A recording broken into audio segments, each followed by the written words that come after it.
नमस्कार साथियों, 107.8 FM radio जय घोष पर मैं समरीन आप सबका स्वागत करती हूँ, अभिनंदन करती हूँ। और कार्यक्रम शुरू हो चुका है विधात्री। और जैसा कि आप जानते हैं कि अपने इस कार्यक्रम में हम आपकी मुलाकात कराते हैं समाज की उन सशक्त महिलाओं से जो कि नज़ीर बनी हैं। तो इसी सिलसिले को जारी रखते हुए आज हम आपकी मुलाकात कराएंगे डॉक्टर प्रीति कबीर से। प्रीति कबीर जी, बहुत बहुत स्वागत है आपका हमारे कार्यक्रम विधात्री में।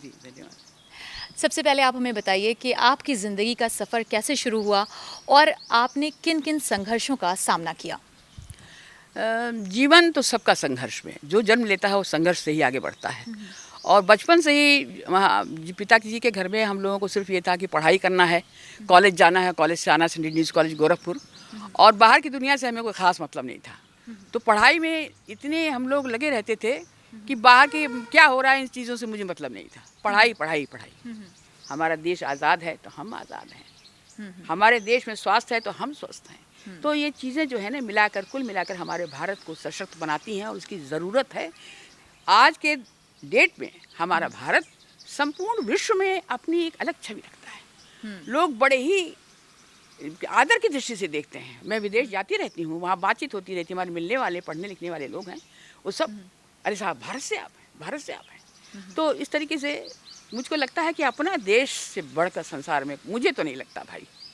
मैं बहुत प्यार करती हूँ अपने देश को, और अगर ये मौका भी मिले कभी कि आप जाके वहाँ रहिए तो मैं तो भाई अपने वतन में ही जीना चाहती हूँ, यही मरना चाहती हूँ। आपने अभी जिक्र किया कि आप लिखना जब आपने शुरू किया तो आपका केंद्र बिंदु क्या रहा लेखिका में? देखिए, जब हम युवा होते हैं तो कुछ न कुछ शब्द हमको टटोलते रहते हैं कि कहाँ से इनसे कुछ निकलवाया जाए बाहर। तो सबसे पहली कविता जो मैं इंटरमीडिएट में थी तो एक मुक्त छंद में लिखी, ये घड़ी के ऊपर लिखी, समय के ऊपर लिखी थी। और फिर पढ़ाई लिखाई में इतना वक्त मिलता नहीं था।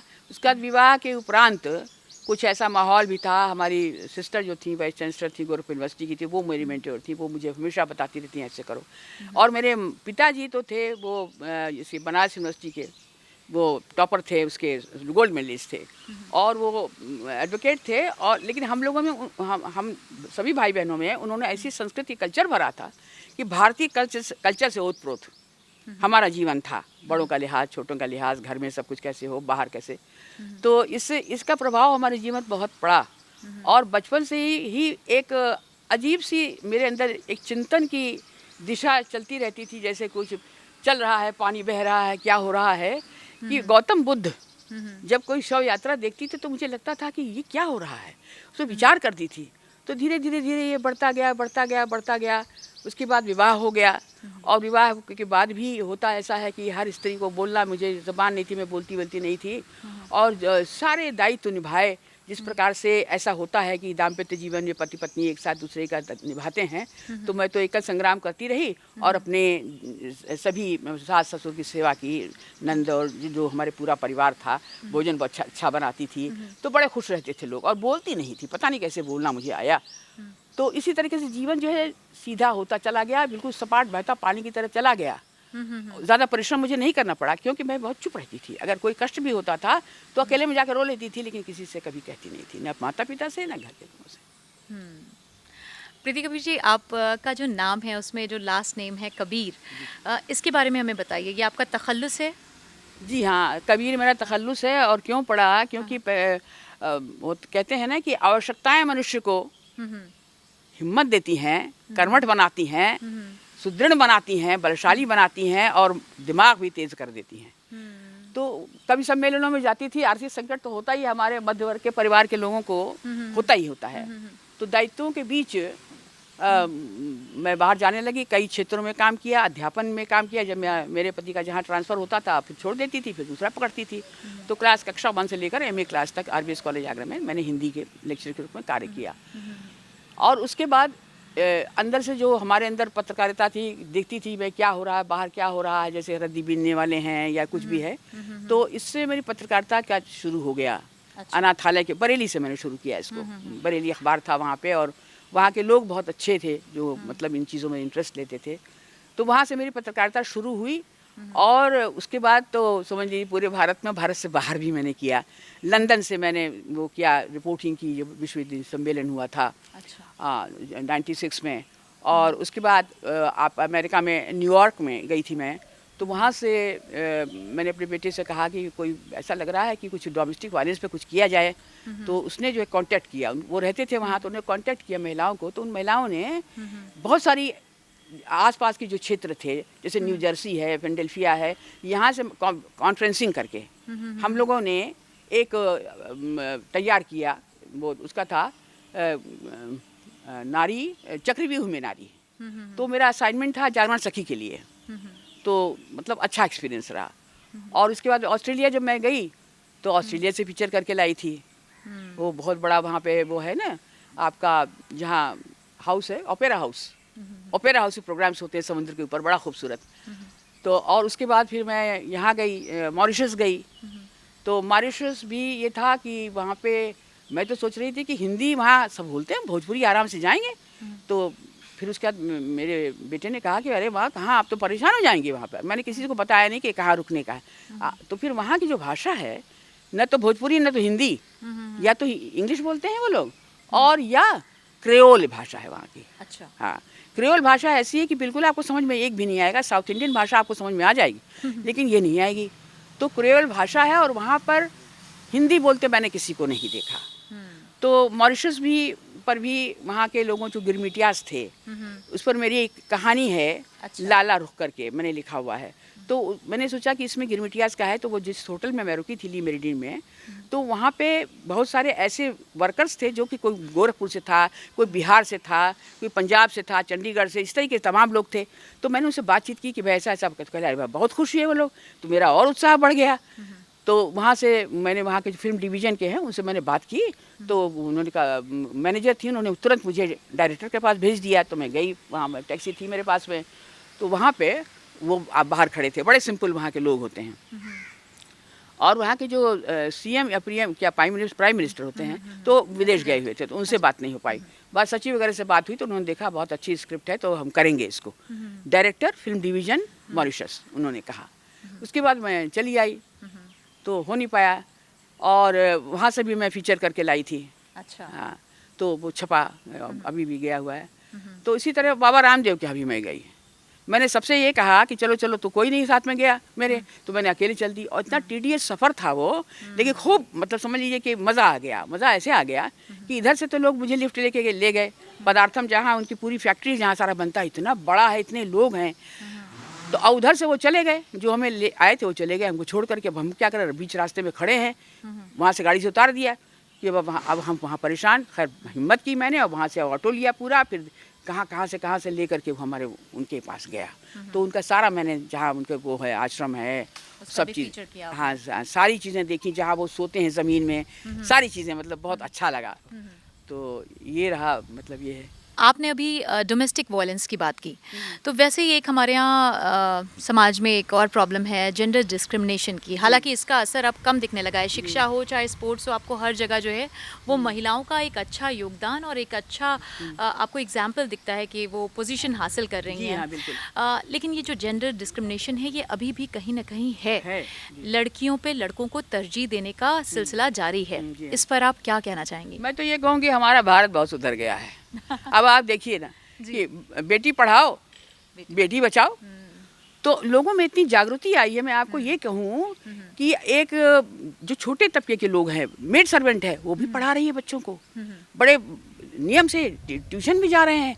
तो भाई मैंने सोचा कि भाई ये तो एक लहर उठ गई है एकदम से। क्या बात? हाँ, और उसमें इतनी इनकी जागृति है, उनका स्टैंडर्ड बहुत अच्छा हो गया है, बातचीत का, बोलचाल का, रहन सहन का, मोबाइल यूज़ का। तो और वो स्वावलंबी है वो लोग, बिल्कुल। तो आपने कुछ इस पर लिखा है, आप सुनाना चाहेंगी हमारे दर्शकों को और श्रोताओं को? देखिए, नारी तो नारी है, इसका कोई दुश्मन नहीं होता है। और दूसरी बात ये भी है कि वो सहन शक्ति है हमारी भारतीय नारियों में बहुत ज़्यादा है, अभी भी है। हालांकि अब तो बहुत माहौल बदल गया, समय बदल गया।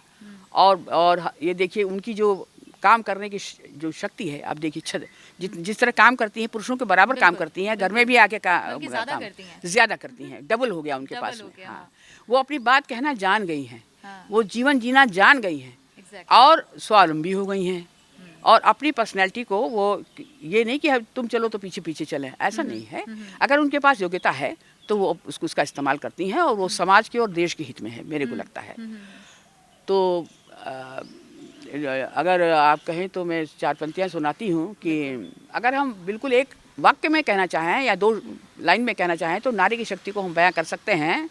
हमें कमज़ोर समझने की भूल मत करना, हमें कमज़ोर समझने की भूल मत करना,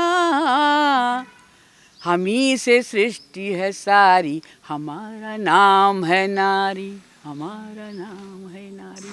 तो ऐसा नहीं कि खाली नारी से ही सृष्टि है, दोनों से है। लेकिन जो आप खुद समझ सकती हैं कि गांधी जी कहा करते थे कि एक शरीर में से दूसरा शरीर निकल रहा है जीवंत, ये बहुत बड़ी बात है। और मैं उन पुरुषों से ये कहना चाहूँगी 2 शब्द कि अगर आप नारी पर अत्याचार करते हो या उसको कमतर समझते हो, ऐसा मत करो। क्योंकि आप कहाँ से आए हैं? आप भी तो किसी नारी से ही उत्पन्न हुए हैं। आप जो हैं वो किसकी बदौलत है? अपनी माँ की बदौलत हैं। तो ऐसा मत कीजिए। और हमेशा अगर आदर मत कीजिए तो असम्मान भी मत कीजिए। सम्मान मत करिए तो असम्मान भी मत करिए। बराबर के चलिए, बराबर से चलिए। और आप देखिए नारी में इतनी सहिष्णुता है, भारतीय नारी की बात कर रही हूँ मैं। और दया, ये सब चीज़ें, उस क्षमा, ये सारी चीज़ें गुण हैं उसके में। तो भारतीय नारियां जो हैं सहन बहुत करती हैं, लेकिन थोड़ी क्षमता आप कम होती जा रही है जैसे जैसे हम एजुकेट हो रहे हैं, जैसे जैसे हम अपनी पर्सनैलिटी को समझने लगे हैं, जैसे जैसे हम पुरुषों के बराबर, अगर हम पायलट भी हैं या हम आजकल, आप किस क्षेत्र में नारियां नहीं हैं, है ना? हर क्षेत्र में है। किरण बेदी जी मिसाल हैं वो, तो बहुत सारे मिसाल हमारे सामने हैं। आपने नारी सौंदर्यकरण की बात की, तो मैं चाहूँगी कि इस पे चंद पंक्तियाँ आप हमारे श्रोताओं और दर्शकों को सुनाएं। तो इसमें तो नारी तो सुंदर होती ही है अगर उसका स्वभाव सुंदर है, तो मेरा ये मानना है। तो एक गीत है मेरा गांव की थी, तो उस पर मैं कही तो वो सुना दूं मैं।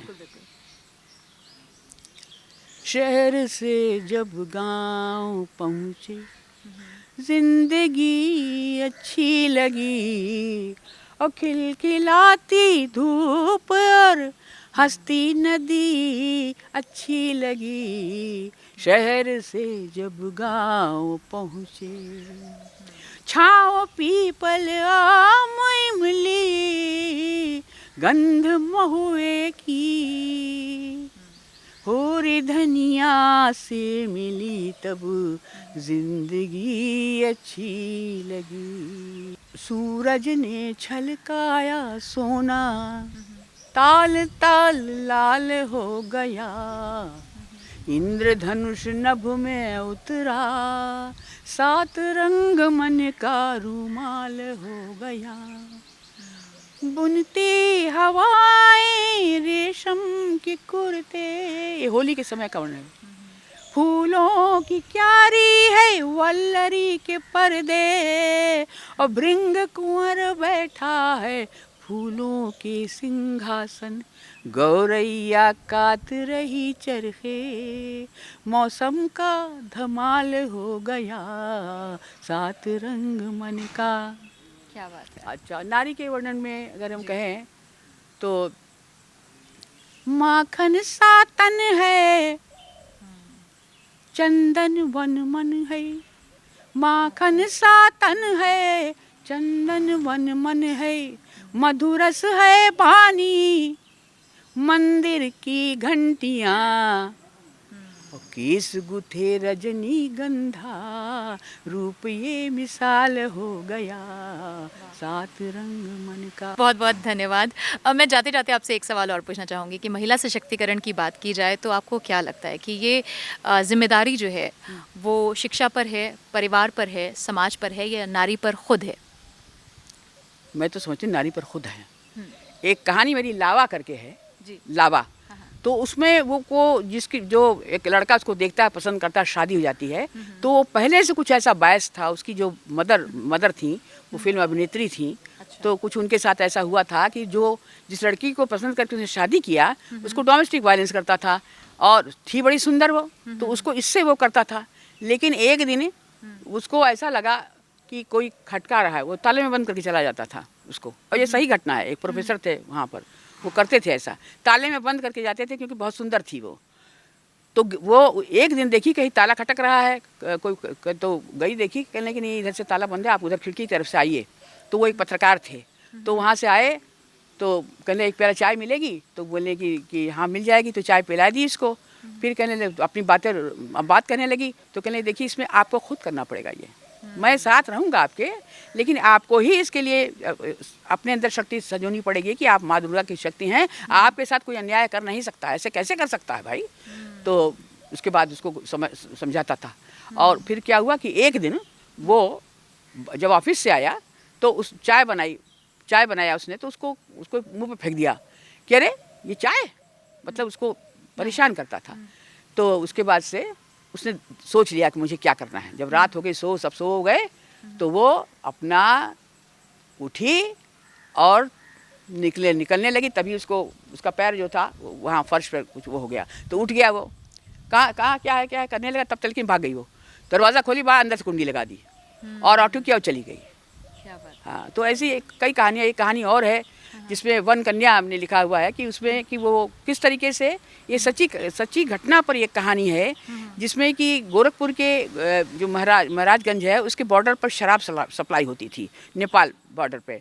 तो मैंने न्यूज़ पढ़ी थी, तो मैंने कहा क्यों नहीं इस पर कहानी लिखी जाए। तो वहाँ जो लड़की थी वो अपने गाँव की बहुत सुंदर लड़की थी, लेकिन अनाथ थी। खाली उसका जो ऐसा रिक्शा चलाने वाला उसका बाप था, पिता उसको पाले पोसे था। तो वो प्रेम किससे करती थी, एक ऐसे बलिष्ठ पुरुष से जो गरीब था, चरवाहा था। अच्छा। हाँ, तो पिता ने मना किया, उसने नहीं मानी, तो उससे विवाह उससे हो गया। फिर जो और भी जो वो लोग थे, यानी जो गांव के दबंग लोग थे, वो उसको परेशान करते थे। तो और शराब कहते थे, तुम बैठ के शराब, तो शराब बेचती थी। तो एक दिन एक सज्जन व्यक्ति भी दुनिया में है, उनसे दुनिया चलती है। तो आया सज्जन व्यक्ति, तो वो रोने लगी, वो कहने लगी, तो कहने लगी बहन तुम मत घबराओ, हम तुम्हारे यहाँ से तुमको छुटकारा दिलवाएंगे। तो वहाँ से रातों रात छुटकारा करा करके दूसरे शहर में ले गया। और वहाँ वो थी, उसकी बेटी भी थी, तो बेटी के साथ ले गया और बिल्कुल मतलब किसी को बताया नहीं। अब वो लड़की का एडमिशन हुआ, वहाँ पर प्रशिक्षा ग्रहण करने लग गई, और वहाँ भी इन सब को पता लग गया, फिर आ गए सब। अच्छा। हाँ, ये जो दबंग थे वहाँ के, जो कि इनसे यहाँ के गांव के, वो आ गए और उनको लेकर के फिर से दोनों को लेकर वहाँ गए। लेकिन इसने अपनी हिम्मत नहीं हारी, वही नारी सशक्तिकरण में उसमें शक्ति पैदा होती चली गई। और वो सोचने लगी कि नहीं, मैं इस चक्रव्यूह से निकल के ही दम लूँगी। तो फिर एक दिन ऐसा ही हुआ कि वो अपनी बेटी को साथ लिया उसने, और भागती भागती, सवेरे का समय अभी नहीं हुआ था, रात में ही भागती स्टेशन पहुँच गई। और स्टेशन में अपना गाड़ी पर बैठ गई, तो दिखाया कि साहब वो गाड़ी स्टेशन चलती, सीटी मार दी, उधर चिड़िया उड़ रही है आसमान में, स्वतंत्रता का वो। और आपने मुझे इस लायक समझा है, जी, इसके लिए आपको बहुत बहुत धन्यवाद। आप दिन ब दिन ऐसे ही कामयाबी की नए आयाम छूती रहें। और इसी के साथ हम अपना ये विधात्री कार्यक्रम यहीं समाप्त करते हैं। फिर आपसे किसी रोज़ किसी दिन मुलाकात होगी, तब तक के लिए इजाज़त दीजिए। धन्यवाद।